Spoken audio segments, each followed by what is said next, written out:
Alright guys, so it's cut day, I don't know what day it is, 163. And I still have the catheter in. So I'm going to have the catheter in for 5 days.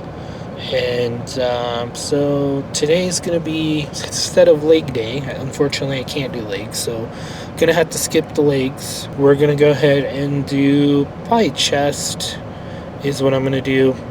Chest feels pretty good to go, but all I'm going to be doing is maybe cable work, light intensity. I'm probably not going to be doing any benching, unfortunately. I think I could probably sit and bench.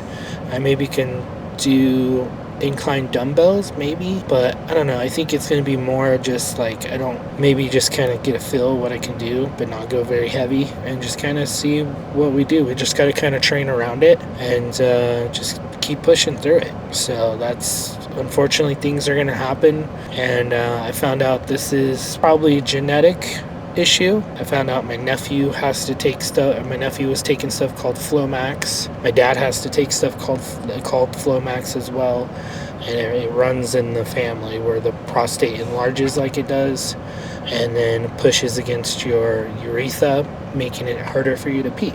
So hopefully on Tuesday, today's Friday, hopefully on Tuesday I'll go in there, they'll remove it, and since I've been taking the Flomax and all that stuff, I'll be able to easily go to the bathroom with no problems, and I won't need the catheter again. But going forward, it looks like I'm probably need medical treatment for the rest of my life on it.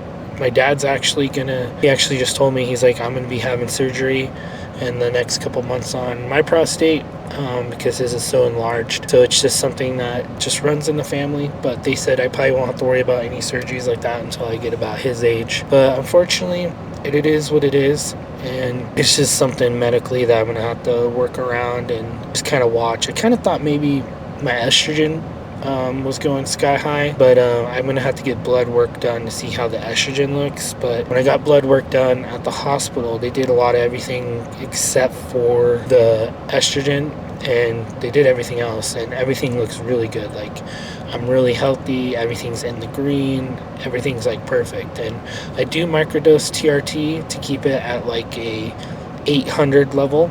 I don't go higher than that. I don't go like on like cycles or anything like that, but my hormones were jacked up before, and come to find out my dad's hormones were jacked up the same way, where he has really high estrogen. I haven't been taking estrogen blockers, so I'm wondering if it's the estrogen that's causing the enlarged prostate. I'm kind of thinking that's it, because when I was on estrogen blockers, I didn't really have issues going peeing, and then when I stopped taking them, that's when I started having more issues. It was like going pee frequently at night, every few hours, and a lot of that has to do because you can't fully empty out your whole bladder because the prostate's pushing. So it's like you had to push kind of hard, and then you couldn't empty out your whole bladder. But enough of that talk. Let's talk about the lift. So when you're training with a medical condition, or you're training with something like this, like I still trained when I went through surgery for my ankle, just changed up, you know what I mean? It's like, got to do it smart, got to do it more. I think you just got to be like kind of a little bit more locked in, more mind to muscle connection, and you really got to just get a nice good squeeze for more reps. And you still try to want to go to failure, but it's going to take a lot longer to get to that failure point. But honestly, as long as you're in there stimulating the muscle, it doesn't matter if you're doing 20 pounds or you're doing 45 pounds. Like, you can make 20 pounds end up eventually being really heavy where muscle gives out. So I just like going heavy. It helps me better mentally, but honestly, going super heavy like I do is not necessary. You know what I mean? It really isn't necessary. Like, you can go in there, get a good pump with 20 pounds, and then get out. And so that's going to be the plan for the next 5 days. Trying to figure out what I could do for cardio. It's really uncomfortable to do seated bike, and I don't want to like risk ripping the tube out.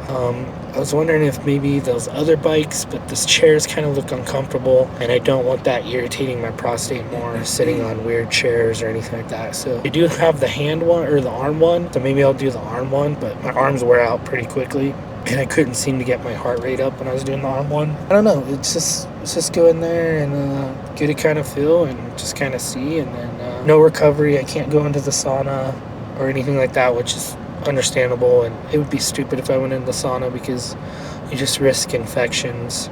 So I had to keep cleaning like the tubes with like alcohol wipes and where you empty out the pee and all that stuff, fun stuff. You gotta wipe it and keep it clean so you don't get no bacteria or infections. But I'm also on some heavy doses of antibiotics for 4 weeks. So hopefully this is it. Hopefully we're just get the catheter removed on Tuesday, and then we're on the road to recovery. So, and then we just stay on that one medication pretty much for the rest of our life until I need prostate surgery when I get my dad's age. But anyways, let's get in there and get started on this chest day.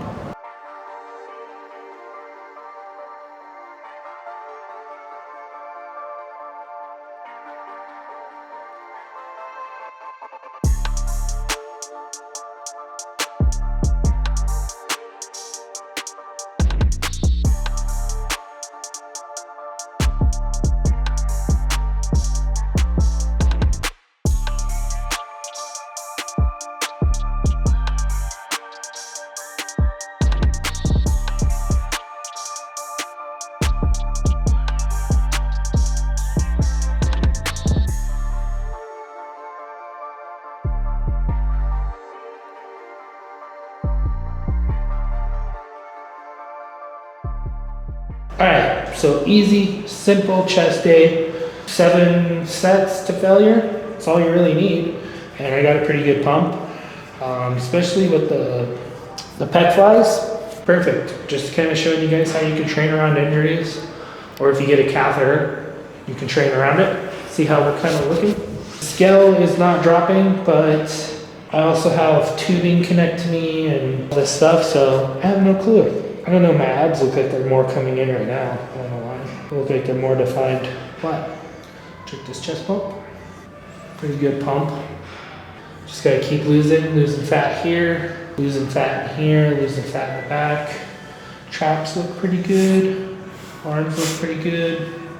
You know, this is the sucky part about being dieting down phase, is when you're not as full, right? Like the muscles are not as full, and I'm just not like just crazy looking, but it's necessary to get all this off. I don't know if I need to bring my calories down more now that I'm not going to be very active, because to be honest, I probably can't do cardio. I try to find how to do cardio, and I can't really push hard in the gym. So I maybe burned maybe 150 calories with this lift. With cardio, it's just tough. So I don't know really if I should just keep my calories the same or bring them down a little bit more. I'm not going to be very active, so that's going to be a little hard to still lose fat. Try to lose 2 to 4 pounds a week. So because we've only been losing maybe 1.5 pounds a week, and that's on top of lifting, cardio, and being kind of in the cut we've been in. So I don't know. I don't know really what to do, but it's one of those things where I'm just gonna have to try to figure it out. And if these next 5 days kind of are those where it's like we kind of just stay the same, kind of just stay the same for 5 days. It's not like we're gonna stay the same for 2 months, right? 3 months, but kind of just set us behind 5 days. But anyways, that's it for this video. I'm just gonna eat protein, chill, probably play games, not do very much, and just kind of lounge around. Some of the new medicine they gave me is just making me really out of it and tired as well, because they gave me stuff to like relax everything down there so it doesn't spasm, because it starts spasming. When you got a catheter in you, it starts spasming. It freaking hurts. Like last night at the end of that video, it was spasming. That's why I was like, ooh, it happens. But another good freaking lift, a little decent lift. Just gotta keep going, keep pushing, and get through it, and we got this. But I'm showing you guys can train through anything, you can train around anything. You know, you guys can get in there and still get it done. But I'll see you guys tomorrow for probably shoulders, I'm guessing. But we'll see how it goes.